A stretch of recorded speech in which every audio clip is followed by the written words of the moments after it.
I can't imagine the call volume that financial advisors are dealing with right now from their nervous clients, to say the least. Richard Saperstein is with Hightower, one of this country's highest ranked wealth managers. It's good to hear from you. Thanks for joining us. It's my pleasure, Scott. You know, I thought of you when I saw what happened in the muni market, and we just had the worst day in 31 years for munis. Part of the point being there has been no place to hide. Typical safe haven trades haven't worked. Bonds, the dollar, and for many munis. And you have talked about munis since we began speaking on this program, I feel like. What's your thought about this as many investors are exposed here? Well, as you know, we've been a buyer of munis and moving asset allocations to include fixed income for about 2 years now, which sets us up into a great position to actually start buying equities when we need dry powder. Now, in terms of the muni market, it's very surprising that interest rates are moving higher at the same time as stocks moving lower, because typically you'll see a flight to quality from equities into bonds, driving yields lower. The only explanation I could find on this would be we have some leveraged sellers being forced to liquidate what they can get a bid on.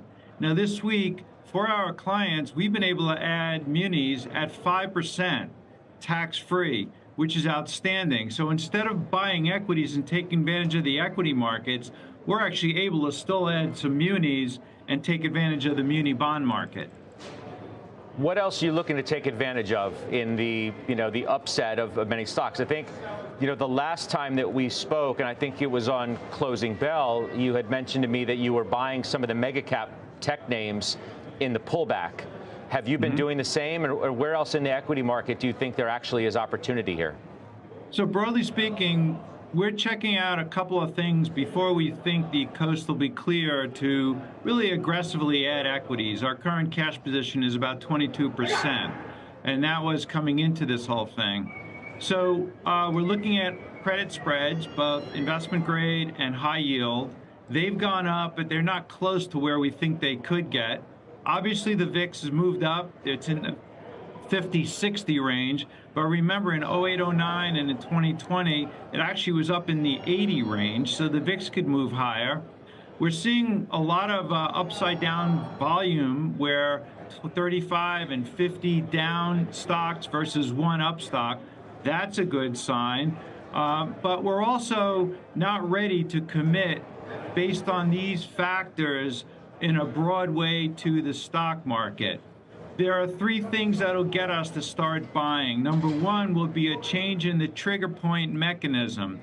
The mechanism is obviously the tariffs that have caused this market to go down. If we start seeing some moderation by foreign countries in agreeing to tariff reduction or trade dispute reductions, that would be the start of a moderation of that trigger point. The second thing would be where we start seeing fundamentals improve, where, let's say, interest rates go down, Fed might cut rates, or if we see PE ratios get to a level that historically have been attractive. And the final thing, and the most important for us, is really the individual stock valuations.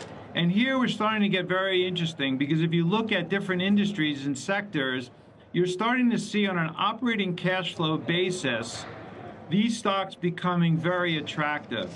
I'll give you a few examples. If you look at large cap tech, some of the large companies now are trading at operating cash flows based on the next 12 months of close to 10%.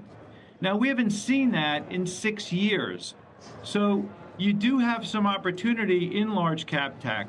As you know, I've been an owner of the independent power producers. Some of those are trading at operating cash flows of close to 15% right now.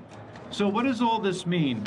It means on a fundamental basis, when you look at the valuation of individual stocks and not the broad stock market as a whole, some of these names are becoming very attractive on an OCF basis, where they can start buying back stock and returning capital to shareholders.